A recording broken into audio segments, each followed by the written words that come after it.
because the media loves to perpetuate this narrative of white supremacy and white people taking out these crimes and being evil and violent. And not to say that there aren't crimes like that aren't happening, but the truth of the matter is it's all bad. I hear it on both sides. I hear one side that's like, oh, because it's a white girl who was hurt or who was killed and, someone of color was the perpetrator, it's all we hear about. And then I hear the other side too. Oh, because it was a person of color who was killed or hurt, it's all we hear about. And it just goes round and round.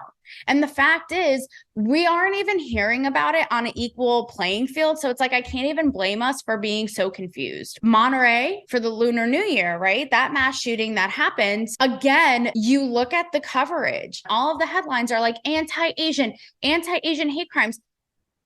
Are we going to acknowledge that this was carried out by an Asian man?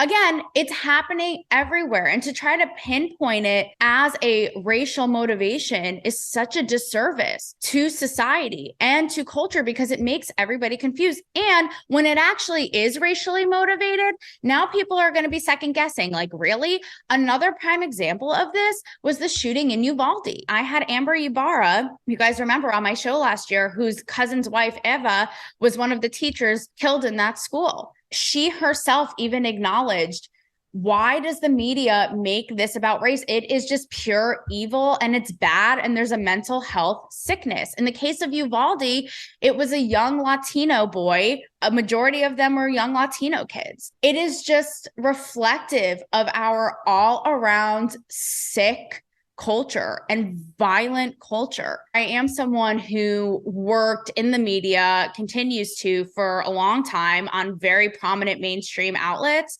And I know how it works. And I know how they cherry pick and funnel things out and choose wisely with narratives and words, right? To make you feel and think a certain way. So in that regard, yes, I can speak to this. And the media needs to start. It is your responsibility. Like, shame on you guys, really, to report that honestly so we can move forward from here and get to the root of these problems and address them properly. Don't let them win. When I say them, I mean the over sensationalized media and the toxicity of social media. Let's remember the human in all of us